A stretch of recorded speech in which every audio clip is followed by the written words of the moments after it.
Hello बच्चों, जेपीआईसी digital stream में आपका स्वागत है। कैसे हैं आप लोग? आशा करते हैं आप लोग बहुत अच्छे होंगे, घर पे होंगे और सेफ होंगे और आपकी प्रिपरेशन तो काफ़ी अच्छी चली रही है। बच्चों, आज के इस वीडियो में हम कक्षा 10 गणित के अध्याय 3 जिसका नाम है दो चरों वाले रैखिक समीकरण युग्म के नेक्स्ट टॉपिक के बारे में डिस्कस करने वाले हैं। इसके पहले बच्चों हमने आपके साथ डिस्कस किया है इससे रिलेटेड कई सारे वीडियोज़, उसमें मैंने आप लोगों के साथ शेयर किया बच्चों की किस तरीके से दो चरों वाले रैखिक समीकरण युग्म को हम लोग हल करते हैं। और उसमें मैंने आपको बताया था बच्चों कि दो चरों वाले रैखिक समीकरण युग्म को हल करने की हमारे पास दो विधियां होती हैं, जिसमें से पहली विधि थी ग्राफीय विधि जो ऑलरेडी हम लोग डिस्कस कर चुके हैं। दूसरी विधि थी बच्चों बीजगणितीय विधि जिसमें आपको बताया गया तीन विधियां होती हैं। पहली विधि का नाम प्रतिस्थापन विधि, दूसरी का नाम विलोपन विधि और तीसरी का नाम है बच्चों वज्रगुणन विधि। तो ऑलरेडी हम लोगों ने प्रतिस्थापन विधि विलोपन विधि के बारे में पढ़ लिया है। अगर आप लोगों ने उन सारे वीडियोज़ को नहीं देखा है तो आप अपने चैनल जेपीआईसी डिजिटल स्ट्रीम पे जा करके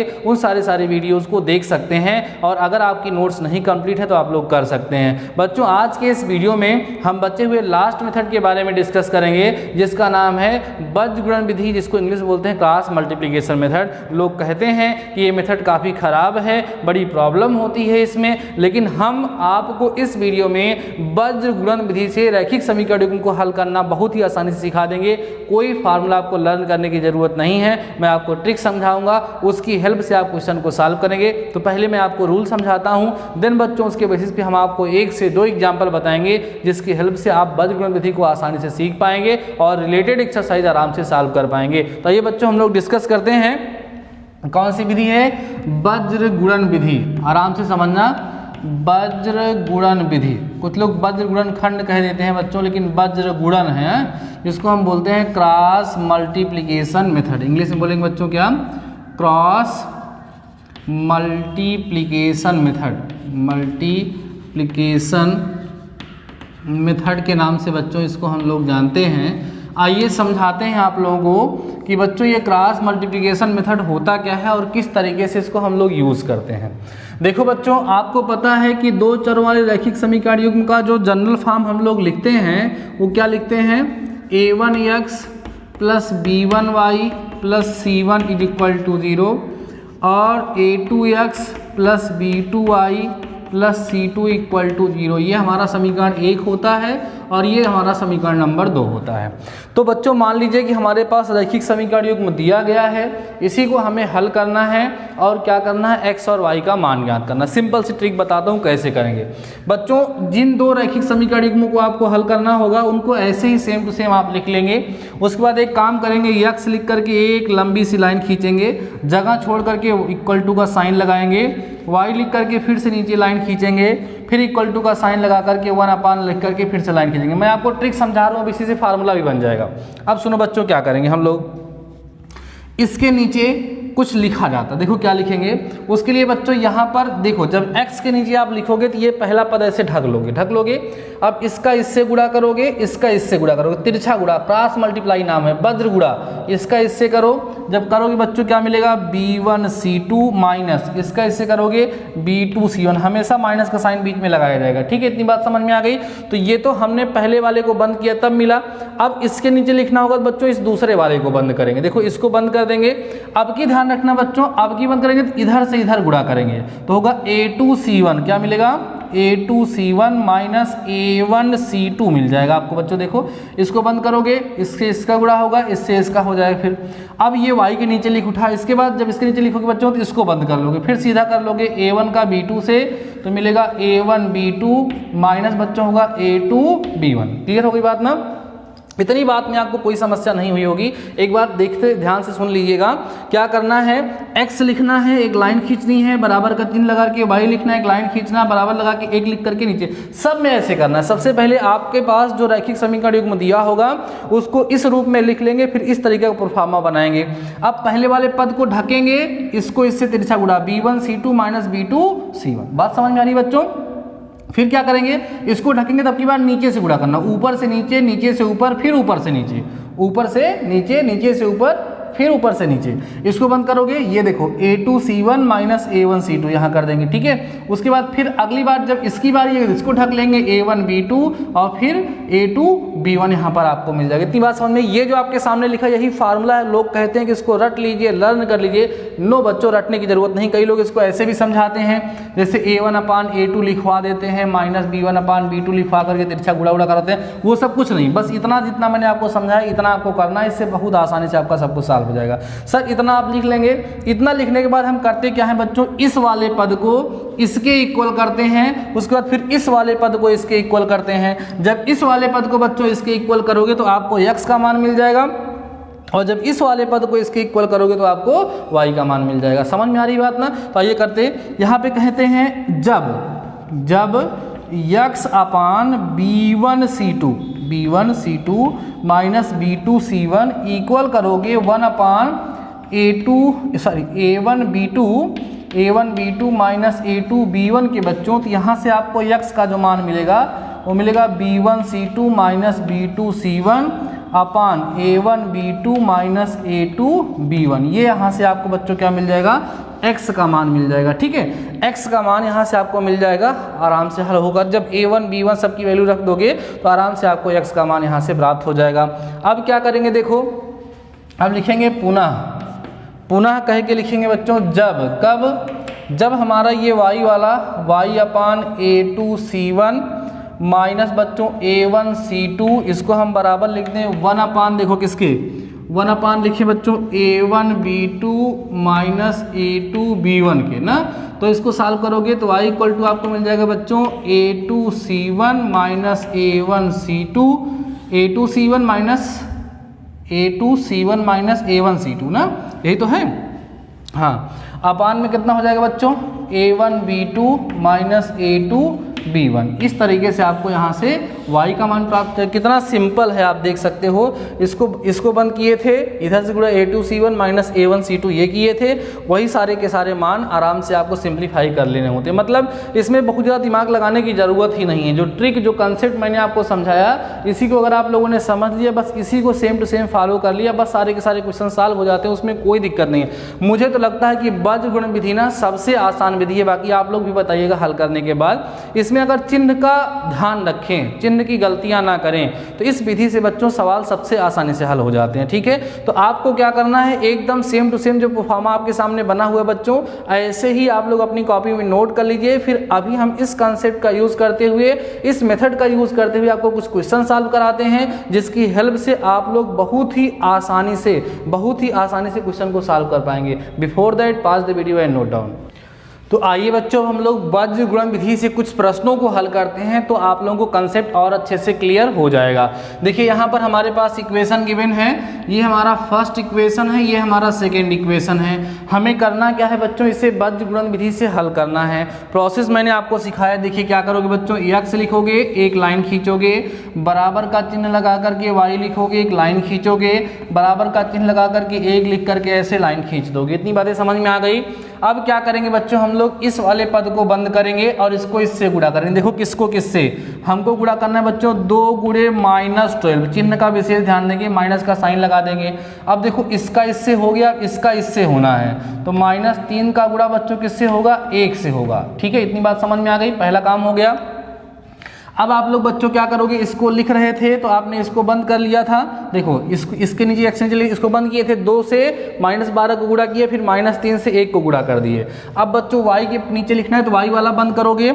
y वाला जब बंद करोगे बच्चों तो इसका इससे गुणा होगा, मतलब किसका किससे, 2 का 1 से, और माइनस का चिन्ह लग जाएगा ऐसे, 1 का -12 से, 1 और गुणे में बच्चों -12, यहाँ पे हम लिख देंगे ऐसे, 1 लिख दीजिए, गुणे में -12 लिख दीजिए। इतनी बात समझ में आ गई आप लोगों को।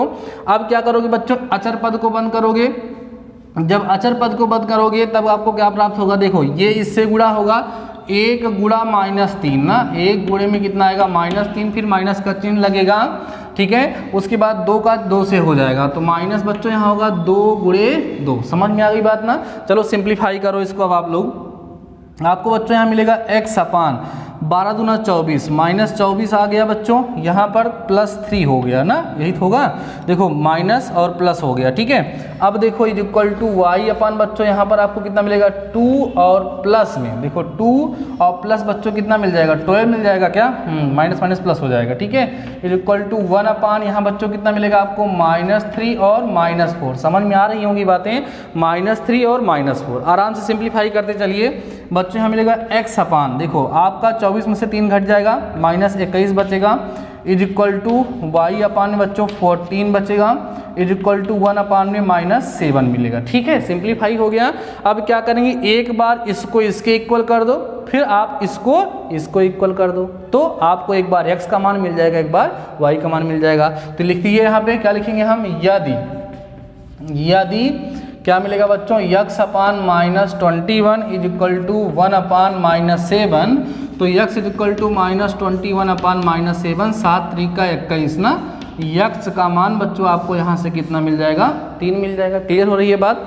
अब क्या करो बच्चों, पुनः देखो बड़ा आसान तरीका है, x का मान आपको प्राप्त हो गया, अगर आप चाहो तो x का मान समीकरण 1 या 2 में रख करके y का मान निकाल सकते हो, लेकिन वज्रगुणन विधि में बच्चों ऐसा किया नहीं जाता है, दोनों के दोनों मान डायरेक्ट ही निकाले जाते हैं। अब हम क्या करेंगे, इसको इसके इक्वल करेंगे, लिखते हैं, लिखेंगे पुनः क्या बच्चों, यदि हमारा आ जाएगा y upon 14 is equal to 1 upon -7, then y is equal to 14 by -7, तो y इक्वल टू बच्चों आपको -2 मिल जाएगा। बात समझ में आ रही है। तो फाइनली आपका आंसर कितना है बच्चों, x इज इक्वल टू आपको 3 मिला और y इक्वल टू आपको -2 मिला। अगर आप चाहें तो चेक भी कर सकते हैं, चलो यहाँ पे रखो, x की जगह पे 3 रखो, y की जगह कितना रखोगे बच्चों, माइनस में 2 रखोगे तो 2 दूना 4, -4 प्लस 1, देखो 3 -4 -1 प्लस 1 इक्वल टू 0, ऐसे इसको भी सेटिस्फाई आप लोग करा सकते हैं।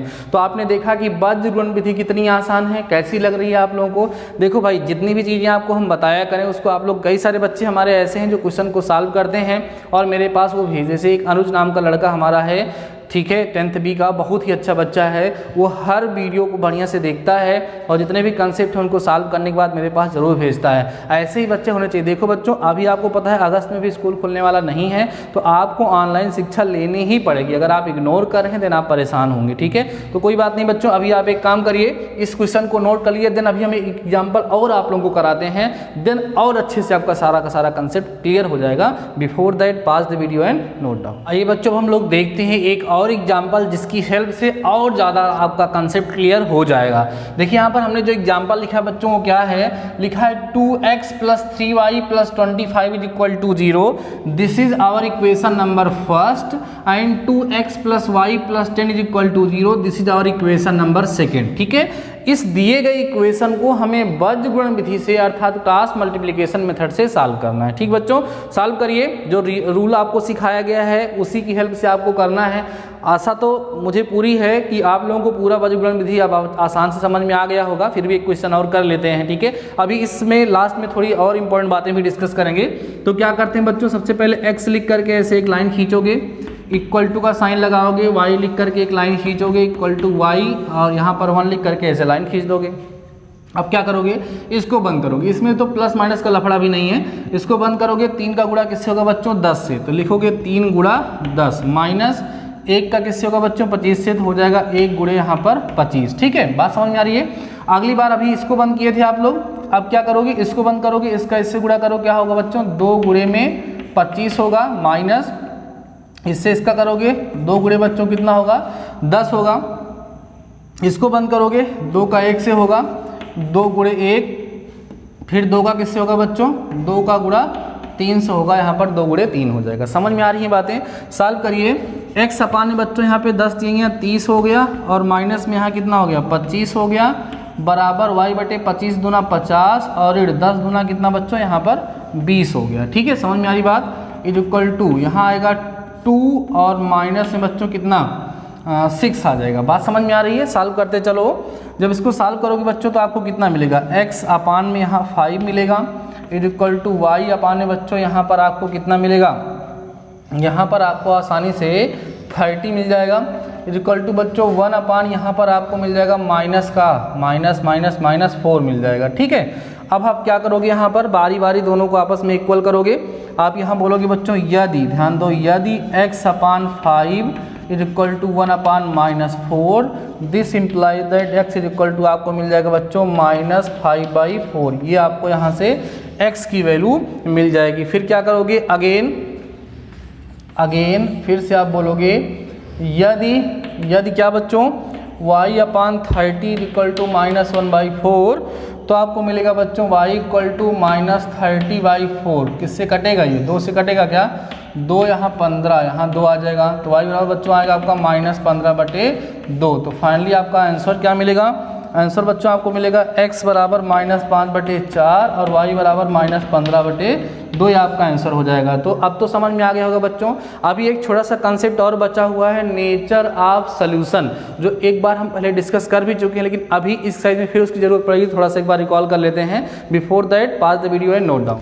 देखो बच्चों, आपको प्रीवियस वीडियोज में मैंने आपके साथ डिस्कस किया था कि जैसे मान लीजिए आपके पास 2 चरों वाले रैखिक समीकरण युग्म है, a1x plus b1y plus c1 equal to 0, उसके बाद a2x plus b2y plus c2 equal to 0 ना। इनको हल करने से पहले आपको चेक करना होता है कि इसके कैसे हल होंगे। तो अभी इस एक्सरसाइज में इसका फिर से यूज़ होने वाला है, इसलिए मैं थोड़ा सा आपको याद दिला देता हूँ। बच्चों, हमने आपको बताया था कि यदि, ध्यान देना, यदि a1 अपान a2 जो है वो इक्वल नहीं होगा बच्चों b1 अपान b2 के, उस केस में समीकरण के कैसे हल होते हैं, अद्वितीय हल होते हैं। हमने आपको सिखाया था, मैंने कहा था पहले a1 अपान a2, b1 अपान b2 और c1 अपान c2 की वैल्यूज़ को फाइंड कर लेंगे, फिर उसके बेसिस पे इसको हम लोग कंपेयर करेंगे। अगर a1 अपान a2 इक्वल नहीं हुआ b1 अपान b2 के, तो उसके कैसे हल होंगे, अद्वितीय हल होंगे। और अगर बच्चों a1 अपान a2 जो है इक्वल हो गया b1 अपान b2 के, लेकिन इक्वल नहीं हुआ c1 अपान c2 के,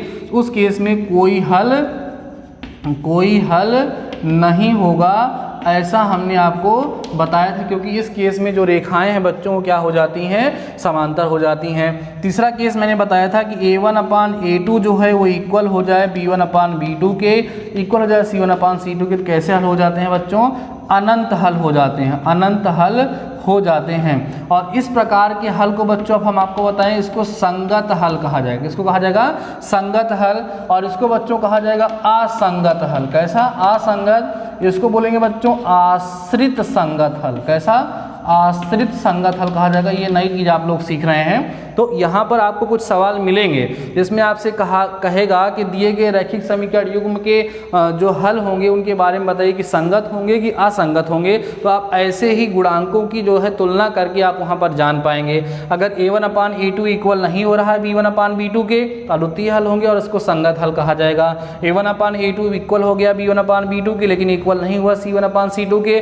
तो कोई हल उसके नहीं होंगे और इसको असंगत हल कहा जाएगा। a1 अपान a2 इक्वल हुआ b1 अपान b2 के और इक्वल हो गया c1 अपान c2 के, तो इसको अनंत हल की कंडीशन में बोला जाएगा और इसको आश्रित संगत कहते हैं। संगत की कंडीशन में ही इसको रखा जाता है। तो बच्चों, यहाँ पर कुछ नई चीज़ें भी मैंने आप लोगों को बताया, और साथ ही साथ आज के इस वीडियो में मैंने आपको वज्र गुणन विधि खूब अच्छे तरीके से, बहुत ही आसान मेथड से, ट्रिकी रूप में आपको समझा दिया है। आशा करते हैं आपको वज्र गुणन विधि अच्छे समझ में आ गई होगी बच्चों। अब आप रिलेटेड एक्सरसाइज आराम से सॉल्व कर सकते हैं। कोई समस्या होगी तो नेक्स्ट वीडियो में हम लोग उसको समाधान कर लेंगे। तो ठीक है बच्चों, आज के इस वीडियो में बस इतना ही। शानदार रहिए, मस्त रहिए और पढ़ते जरूर रहिए। मिलते हैं नेक्स्ट वीडियो के साथ, तब तक अपना ख्याल रखिए।